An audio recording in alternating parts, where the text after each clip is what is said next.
Hi everyone, my name's Alicia Lillington. I am a 33-year-old mum of a 16-month-old, and earlier this year in about March, April 2025, I was diagnosed with Hodgkin lymphoma. Here on this channel, I've been sharing my journey throughout while I get chemo. I'm getting ABVD treatment, and yeah, that's a little bit about me if you're new here. If you are not new here, welcome back. Thanks for joining me again, friends and family. I really appreciate your ongoing support throughout this journey. So today is day 81 since I started chemo. That is cycle 3, day 26. If you've been following for a while, you know that there's 4 cycles of 28 days each, with chemo on days 1 and 15. So I'm due for my next chemo this Wednesday. I wasn't really planning to film today, and I haven't been feeling like filming that much, but I just felt like we needed some fresh air in the house, so I opened all the windows and it started to rain, and something about that just felt like a sign from the universe that I was meant to film. And I guess, this isn't the after story. That's something to think about. I constantly go and look at other people's chemo journeys and cancer journeys, and I see how well they've done after they've been through chemo and after, their hair's back and they're feeling great again. But I'm in the middle of it, and I want people to know out there that you don't have to wait until after to feel okay. It is challenging in the middle. It's very challenging, but there's still moments to feel okay and to feel joy. And you might not have your hair at the moment, or you might not feel like yourself, but there's still little things and little signs that we can have while we're on a cancer journey, I suppose. I guess for me, I feel like I'm in limbo. I feel like I'm between who I was, who I'm becoming.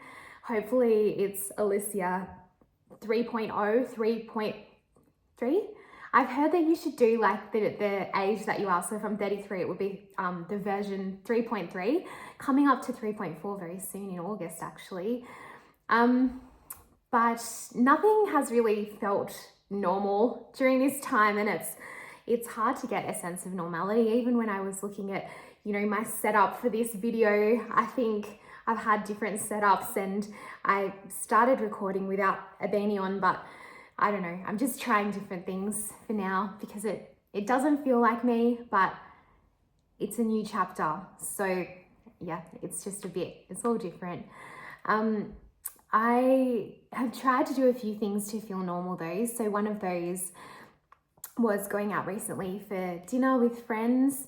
I talked to my counsellor about it because I was like, am I supposed to talk about having cancer, or am I supposed to just, enjoy myself and try not to talk about it at all?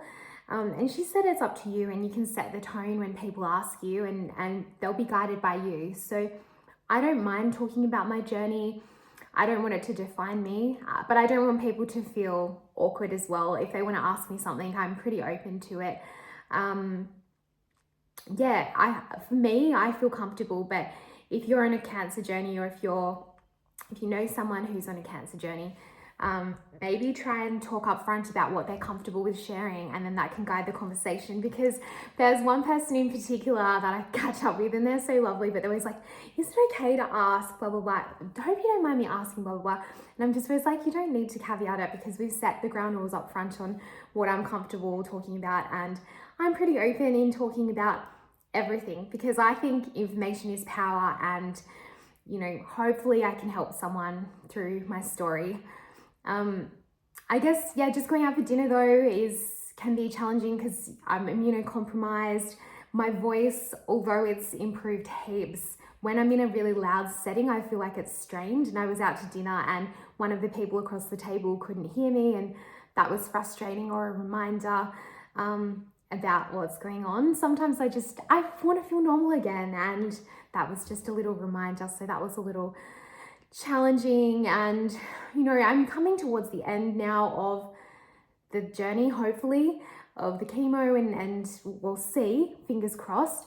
But I still have to be careful in going out to crowded places, and even when I'm out, I don't feel like myself because, you know, I don't have my normal hair. I can't wear my contacts. I can't wear makeup, and I just feel differently within myself. I'm trying to learn to love who I am without the hair, without the makeup. But it's a different vibe, and I do have bald spots as well, like all here. I brush it over, so it's like a bit of a comb over, but sometimes when I'm out and I just catch my reflection, and then I'm like, oh look, you know, you're bald, and that can be confronting. And yeah, sometimes people don't recognize me. I'm sharing a lot online, but when I go to like the mall and I see someone I haven't seen in ages, I don't know what to say to them. They don't know what to say to me. And people who, like, when you share your journey online, something like this, which I feel is quite intimate, I'm sharing a lot, but in my personal life and when I see people, I don't necessarily talk as openly and share this much about what I'm going through. So it's weird to have like a parasocial relationship where someone's following your journey online and your videos, you're sharing so much, and then you sort of see them and you're just like, hi, how's it going? Like, you know, you just, yeah, that's something interesting. And of course, like, I don't share everything about my life here online. This is just a snippet of parts of it, but there's other things that happen too. So I think if you're following someone online and following their journey, just be mindful that that's not always the whole picture. There's probably struggles behind the scenes. There's other things happening. So take it with a grain of salt, take what they're sharing. But yeah, don't think you know the whole story just because you've heard a video or you've watched a video on one part of it. So something else I've learned during this last little bit is letting go. So I've had to let go of a lot of control. I got a cleaner like a charity organised for a cleaner to come and help me and do a deep clean of the house, which is something I was really craving. I mean, I've been pretty tidy, and I guess it's because like you're a patient, you're at home, it's the one thing you can control, your space. Rather than myself going out and doing big speeches and running big workshops and, you know, all those type of things, I can control my space. And I was so excited to just have that deep clean, you know, getting into all the nooks and crannies that maybe I can't get into, doing like a clean of the oven and all of that stuff. And I had this amazing charity pay a cleaner on my behalf, a cleaning group that I found through Instagram. We booked it in. And then they had a medical emergency on the day it was booked for. Of course, I pre-cleaned the house and everything on that day, so that was okay. But then we booked in for a second time, and again, I pre-cleaned the house. I was so excited to just have it looking good. And then they cancelled again due to like availability or something, and they just sent me a message on Instagram. I don't have notifications turned on for Instagram because I tried to take a break from it, so I didn't even see that. And then there was a third time, and I was like, okay, look, this is gonna happen the third time. And you know, I thought they sounded really remorseful that they, you know, they said it's not their normal standard. And then again, they didn't show up, and I was like, okay, I'm willing to, like, you know, these things happen, and even if it's happened 3 times, that's all right. The 4th time will be great, and I'm really looking forward to working with you. And the 4th time, it was an hour after the appointment, they didn't show up, and I just said, look, I think we're going to need a refund to the charity. And now the charity, you know, and then that was so kind of them to sponsor that for me, but there's been some admin stuff and I haven't heard back, and now I haven't been able to access that service, which is fine. I think, you know, what is the universe trying to teach me from that? Maybe patience, surrender, self-reliance. I did end up cleaning my house before they came, so maybe that's what it was trying to teach me. And, you know, I'm lucky to have a house, so, you know, really in the scheme of things, it's not that bad. It was just annoying. And someone being unreliable. And I think when you're a patient, like, I don't know, I think of my grandparents or like older people that are waiting all day for that one appointment. And now I've become one of those people that's like waiting for that one thing.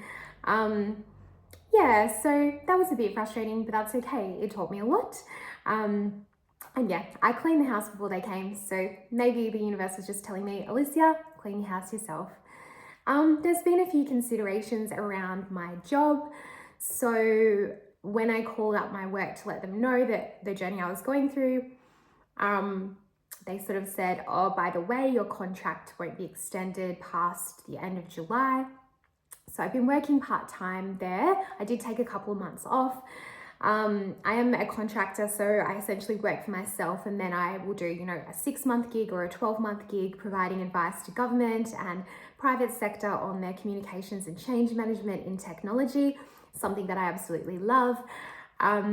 With this gig, I let them know, and they just said, look, due to funding, it won't be extended past July. I put a lot of pressure on myself. I was like, maybe in these 10 hours, I do an amazing job. They won't be able to say no, and they'll extend everything. But I think I was putting a lot of pressure on myself for something that just is not going to come to fruition due to factors outside my control. Again, it's letting go of that. I've absolutely loved the job I'm in. I've loved the team. It was a job I went to after I had my daughter and returned from maternity leave, and they've been so supportive, and I just need to be grateful that I had that job for that time with a beautiful team. I've made some beautiful friends from that. It's just hard to let go because I love the work as well. I've been able to, do a lot of speeches to the vocational education sector, to state and territory governments. There's been a lot of stakeholder engagement. It's exactly what I love. Some of the key deliverables came at a time when I was really sick. So that's something to reflect on.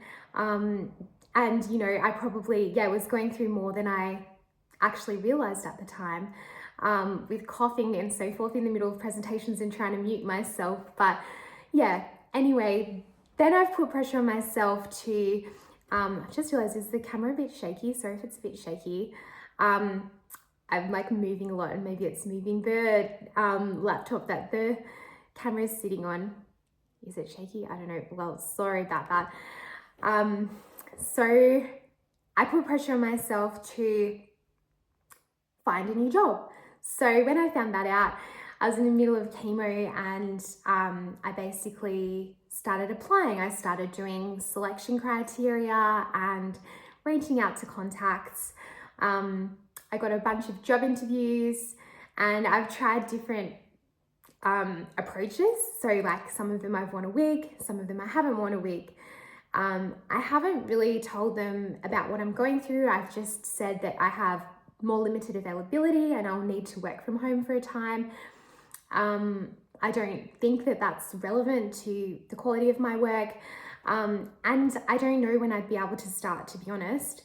So just keeping it vague, seeing what happens, and I just trust the timing that now that I've had time to reflect and, get in the right mindset, I trust the timing that the right one will come at the right time. There was one interview I went for, and I was like, gosh, they really are going to hire me. I went for the interview, perfect selection criteria, really good interview. Besides me like feeling weird that I was wearing a wig, but of course they didn't know. And then they just said they went, like it was at a health-related organization, and they said they went with someone with more health experience. So that's fine. These things happen, and, that's absolutely fine. I don't mind. It wasn't meant to be. I just think I have, like, some days, I don't have this every day, but today I have a lot of perspective on these things, and I have faith that the right one will just come, and it'll be beautiful, and we'll make some magic for some communications and change management. So congratulations to whoever hires me next. I don't know. I doubt myself half the time, and then the other half I'm super confident, and then things happen, and then it's really exciting. So hopefully you can have confidence in some moments too.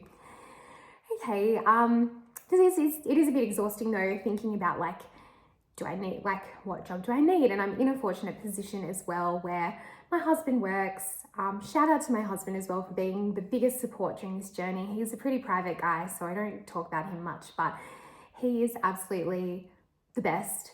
And he works, but I like to be independent. I like to have my own job going on. I feel motivated by that, and I have goals and whatnot. So I have my own money, and if I want to buy a pair of shoes, I want to go buy them. I don't want to be asking anyone, even though I'm in a relationship and he wouldn't mind, but that's just my own perspective and how I've been brought up. So yes, I did give myself a little agenda for today because I had so many points since we last caught up. I'd love to hear about you as well, but I can't necessarily hear about you through the screen. I can hear some rumbling. I wonder if it's thunder. I love thunderstorms and I love rain. So I'm also waiting on a nice hot chocolate, which is a little treat I ordered for myself on Uber Eats. That's a bit naughty, isn't it? But who cares? If that's what gets you through the day. Okay, anyway, like I said, this is why I gave myself an agenda, because I digress. So another thing I wanted to mention was moments of connection. So I met a girl at the hospital right before I had my first chemo, I think on the 16th of April, 2025. It's a memorable date for me, starting chemo. Her name's Dee, and she just showed up at the right time. During the week, we actually had a little bit of a shop at a charity shop for a dress for her for an upcoming event. And we found this beautiful dress. She looks absolutely stunning in it. And then we went for a hot chocolate. It's just good to chat to fellow lymphoma patients and people going through treatment, because they understand certain things and there's tips and tricks that they might have had in the healthcare system that then you can replicate in your own journey, and that might help you navigate the system yourself. Like, for example, she was able to get a parking permit that I might be eligible for, but I didn't know that. So yeah, little tips and tricks that you can share with each other. And there's some things that, I might have gone through that I can share with her. We do have a group chat with 4 of us in the chat, and there's 3 other people in there, all at different stages of their lymphoma journey. We all seem to have different treatment regimes that we've gone on, and we talk about wigs, and we talk about PTSD, going to the hospital, and PET scans. And I think if you can find a little group, we want to find other people too. So if you have anyone out there or if you are someone going through Hodgkin lymphoma and you want to chat to someone about things, then definitely let me know. I also went to a Lymphoma Australia support group during the last couple of weeks for under 40s, and met a guy called Trav there. Shout out if you watch this. And he's actually doing Dry July and raising a lot of money as well. So it was just nice to meet someone else. He's based in Melbourne. Hopefully you don't mind me mentioning you. But he's done great in fundraising too. Sorry, I've completely jumped off into a tangent with these moments of connection, but also my brother-in-law did a fundraiser for me. He did 2 fundraisers, one for, World's Greatest Shave, and one for Rise Above Canberra. And I just wanted to thank everyone who donated to those, particularly my hairdresser, who was very, very generous, and Bombshell Hair in Canberra, amazing. Gina and the team are amazing. I just wanted to thank everyone who donated to that. Thank you so much. I think, like, for me, I really want to give back once I'm through all this. Obviously right now I'm going through it, but it just means a lot, and your support means a lot. I've heard of a couple of people who want to do Dry July as well to support me, which is so nice, and sometimes I'm just blown away by all of that. I also just wanted to mention, like, there's been these little coincidental moments where I've seen people, and it's been all like people have called at the right moment, like Vicky called me at the right moment during the week where I was just, I think I was just looking out the window thinking about something. She just called me and we had a great chat, and that was really, really nice. I also went out to a cafe in a country town, and one of my oldest friends, Codes, I saw her there randomly. I try not to see people as much with my bald hair and just not feeling like myself, but I need to overcome that, because it's fine to be bald and it's fine to look all different kinds of ways. One sec. I don't like editing my videos, so if someone calls or comes to the door or anything while I'm recording, I just have to go with it. So anyway, that was just my hot chocolate arriving. It's absolutely delicious. That's my little treat of the day. Okay, so where are we up to? Yeah, people have just shown up in the right moment. And then like the other day I was at the mall and just walking along, and then I saw my best friend's dad, and he just gave me a hug. And people have messaged me on Instagram giving me, Bible verses or something related to their faith. People have sent me a text, and it's just weird how it would be exactly the right moment when I'd need to check in. So I think as well, when you're diagnosed with something or going through a hard time, there's a lot of support at the outset. And I think it's the same when you have a baby as well. And maybe your first one, like everyone reaches out at the start, but sort of it drops off after a certain point. So I think I always try to reach out to people, in those little moments when they've gone quiet, when I haven't heard from them for a while. And that's a tip and trick if you know someone who's going through something, or if you haven't heard from a friend for a while, maybe just check in on them. I think sometimes we think people are strong, or like, oh, why haven't they reached out to me? And you just don't know what they might be going through as well. So I try to do it for my friends. I try to be there for everyone. It's putting pressure on myself again. And there's a lot going on, but that's just something that, intuitively, people have done it for me, and it just means the world when they reach out at exactly the right moment. Okay, do you want me to tell you how many agenda points I have? 11, and I've just closed off on number 5, so this is probably going to be a long video, but that's okay, because who cares? There's no rule to this, right? I think I put pressure on myself to have the perfect content, keep it concise, but keep it natural. And for me, authenticity is so important. I feel like I'm like rapping. I always used to like rapping back in the day. That's something about me. Okay. And maybe some people do like to watch a long video and find out everything, maybe you're putting it, like that's what I do. I watch long videos and put it on while I'm cleaning, or, you can watch it in 2 parts. Anyway, rambling on, talking to myself. Well, I guess that's essentially what this is. Okay. So counsellors and support. Counsellors and support has been a massive part of my cancer journey. I think I've mentioned before, I have 2 counsellors. Initially, I called one through the employee assistance program that was available to me through the department I work for. And then I also have a counsellor through the cancer centre too. The employee assistance program counsellor, Mary, is a straight shooter, and the one through the cancer centre, Angela, she's absolutely lovely. She's more like a friend that I can just chat through everything. Angela, during the last couple of weeks has just been amazing. She reminded me of the quote, "The only way out is through."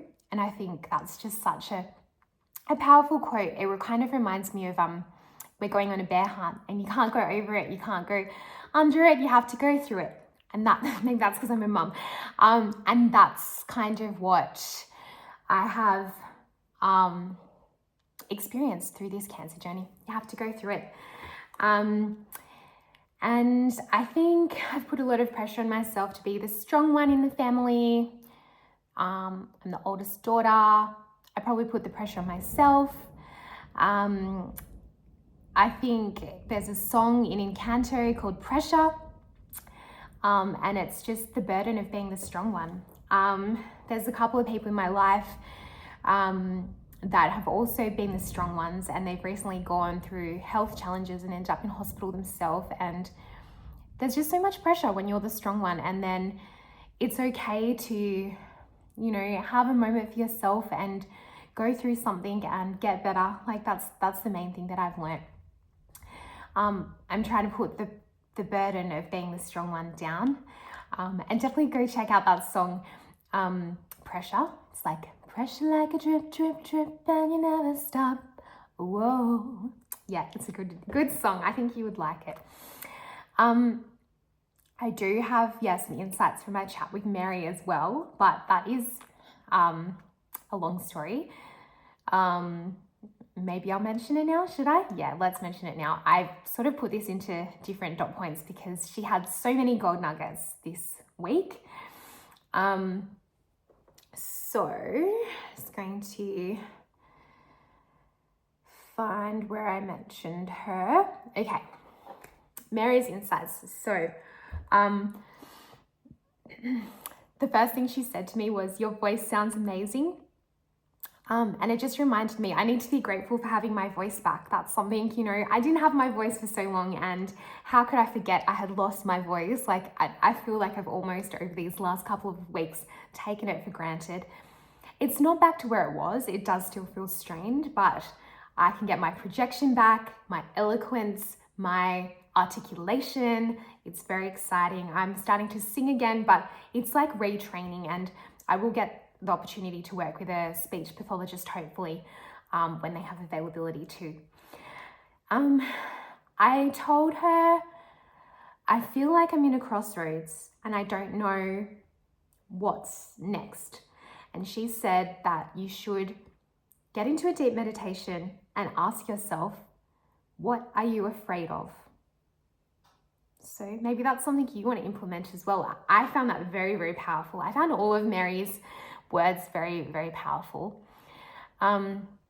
She said, you're not a human doing or a human thinking, you are a human being, so you need to just be.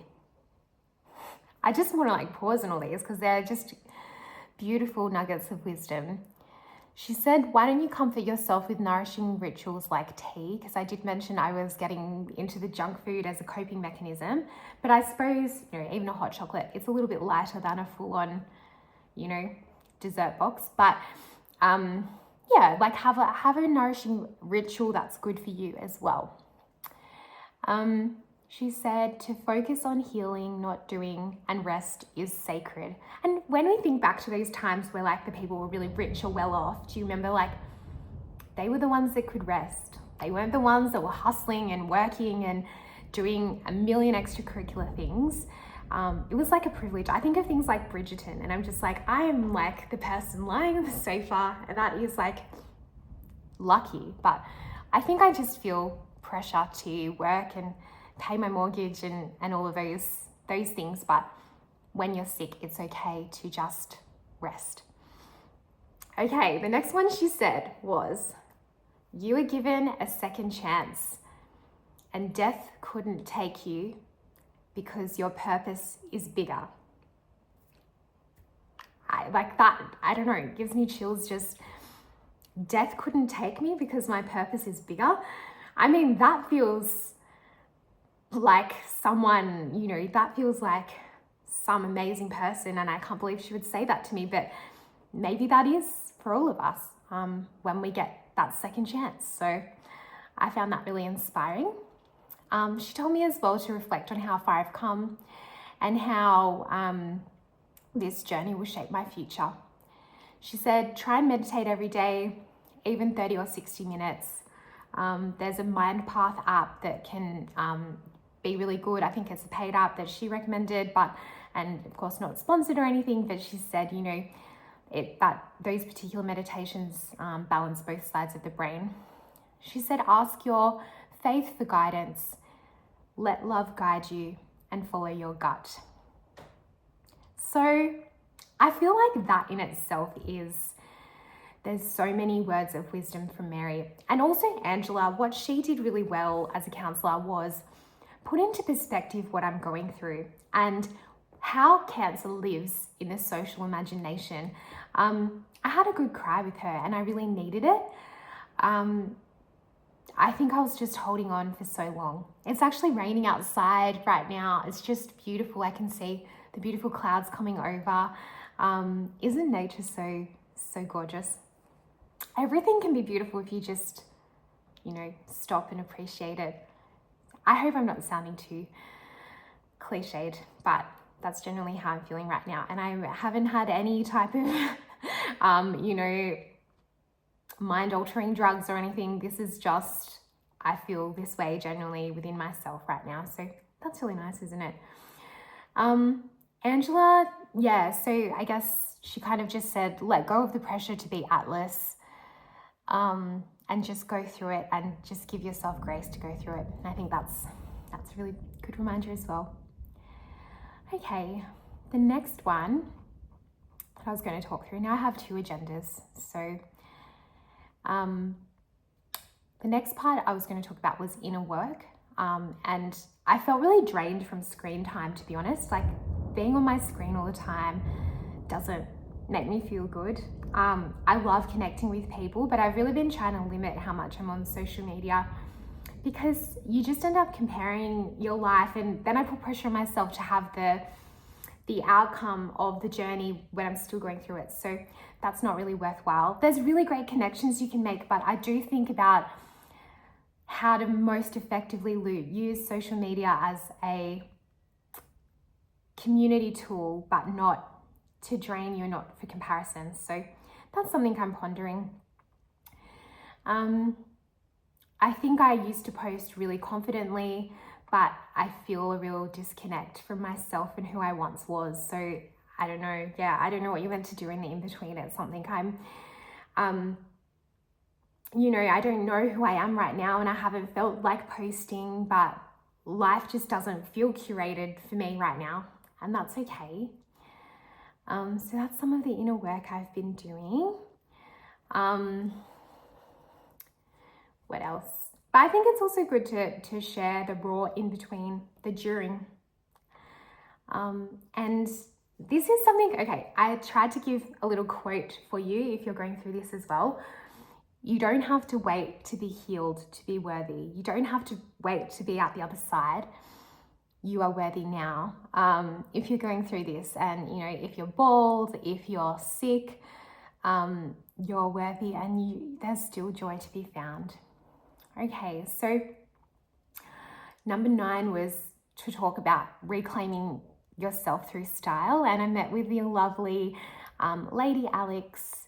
I think she's my friend. I met her through Instagram through my other beautiful friend Chelsea. She's based in Melbourne, and I started following her when she had 100 followers, and she has like 70,000 now. So I just love seeing people go through like a journey and get the followers and engagement they deserve. Of course, it's not all about followers, but she's worked hard, and she shares things that are like controversial, but she's always herself, and that's kind of something I aspire to do, is just to share things without fearing what the implications would be. Of course, respectfully, but maybe something's a bit cringy, but post it anyway.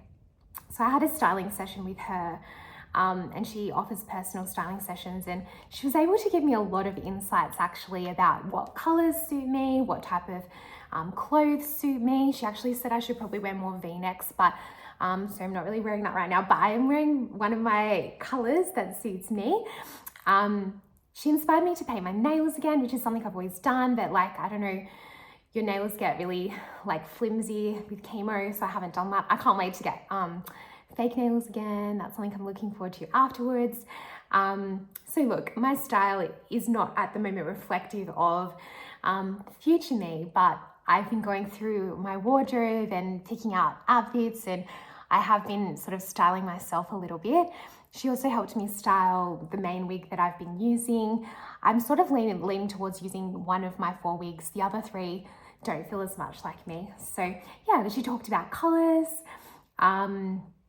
and my body shape, and she said I've got romantic features and I don't need to wear a lot of prints all the time, because that just takes away from my natural beauty. So isn't that lovely? Because I do like prints, and I do like wearing things up here, but yeah, let's balance it out. Let's buy a nice pant. I want to buy some new jeans, because gosh guys, I keep wearing skinny jeans. That is very old fashioned now and out of style, and I need to change that. But I've always felt like, oh, big thunder now, beautiful. I've always felt the pressure to clean out my wardrobe, and I haven't done it, but I'm kind of getting excited to do it, because that's my future life, and that's who I'm going to be. And I feel like my sister says to me, hi Jackie, my sister says to me that your clothes have served a purpose for you, and you've had a great time with them, and it's time to let them go. Maybe that's like a Marie Kondo quote. But yeah, I think I feel good about doing a big clean out as well. Okay, pain in hospital reality was number 10 on what I wanted to tell you. I had some pain in my arm during the week, probably for about 4 days. I can call a rapid assessment unit Monday to Friday, sort of during business hours, but outside that, there's like an on-call nurse I can talk to, but pretty much have to go to the ED if something happens outside of those hours. I didn't really feel like going into hospital, so I didn't go in on Friday, but the stabbing pain in my arm continued on Saturday, and it was the 4th day. It's my left arm this time. I got my husband to feel my arm because I have neuropathy, so I can't feel things too well. So it was just kind of like a stabbing pain, and it felt like there was a lump in my arm. He felt my arm and he felt the lump. I wanted to do something with my daughter and my husband because we usually hang out on the weekends. So we went out for breakfast at a trendy cafe, and one of our favorites.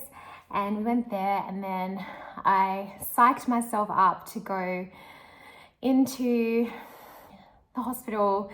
I got myself a purple Gatorade, which is something I used to drink when I was swimming, and something I had while I was giving birth in the hospital. And now it's just like kind of my pump up, let's go, let's get this at the hospital drink. And got myself some sour worms. My dad's actually been in hospital as well, so I took some sour worms for him and a book of quotes. And I have a lot of appointments at the hospital this week. I've got an ultrasound, MRI, exercise physio, a long chemo day. So I didn't really want to go in, but I did go in. They were pretty good. They got me through pretty quickly. I have a piece of paper sort of saying that I need to be fast tracked because I'm on chemo. And so I didn't have to wait around as much. And so they got me through. The doctor could do like a bedside ultrasound, and she felt my arm, and she's like, oh, it's really hard there and tight, and she suspects it's a blood clot. She couldn't get me in for like an ultrasound with a radiographer until Monday. So she's booked me in, and they'll give me a call back for when I can go in for that. But on the bedside ultrasound she could do, which is not a diagnostic tool, it's just one that a doctor can use. She did think there's a blood clot there. So she's put me on blood thinners. It's a tablet I take twice a day, 2 tablets twice a day. So I will be taking that for 2 days. I still feel pain in my arm. I feel nervous about it. I'm scared of having a blood clot, but these are all just things that happen. When you've got cancer, I've got a review with a hematologist tomorrow at midday, Monday. And my hematologist is actually away, so I'll be seeing one of the different hematologists, but they've got a great care team, and I've heard great things about this one. And so we'll talk more about the plan from there. I have had a lot of emotional fatigue. I felt low. I haven't felt like myself. I would mention as well that chemo round 6 was actually good. They really took on my feedback, and one of the head nurses said they're going to do a review of governance from the feedback I've provided to the hospital, and she said she can see a future of me there providing help to how they work. I think there's challenges with the health system, and I mean, I'm in Canberra, and I feel like that's one of the most privileged, lucky places. I feel like we're in a lucky country, Australia. I feel like Canberra is a lucky place to live, and if I'm finding all these experiences here, I can only imagine what it's like in another country, in the US, where you have to pay for medical care, or, you know, any other country. I don't even know what it's like. I'm sure there's countries where it's better though. And I do think of countries where they do like annual health checks, like a 360-degree thing. I think we should do that because, you know, my cancer might have been picked up sooner. I did try to record my, like, how I got diagnosed and how I found out I had cancer, but I put a lot of pressure on myself and I thought it wasn't like amazing enough. But I would like to record that and share that with you all soon too. So point 11 on my today's agenda with Alicia's meeting, this is what the middle looks like, and the middle is challenging. You don't have to be better to be beautiful. life is showing me who I am. I'm still here, and that's enough. I have purpose. Yeah, I hope you took away some of those golden moments from this little update. I really appreciate you being here and being along for the journey. I know that my two best followers, no, my two most engaged followers, Jackie and Grace, thank you for all your support and encouraging me to keep going. Sometimes I'm like, doesn't matter, should I record? I'm not sure, but I think I should document this. It's meaningful to me. And I think later on I'll look back at this and just be like, wow, look at what I went through. That was a little blip, but it really taught me who I am. And I'm so lucky to have had that perspective given to me. So thank you, everybody. I hope you're doing well wherever you are. If you made it this far, drop a little comment below in the chat. Drop a little emoji, maybe a flower, or tell me what your favorite flower is. And take care. Only 2 rounds of chemo left to go. And hopefully by the end of July, I'll be finished chemo. But we'll just see. There could be changes with the doctor, and who knows what else can come up. But it's July now, and we're expecting to finish in July. Take care, everyone, and many happy returns your way. Always got to have a cheesy ending. Okay, bye guys.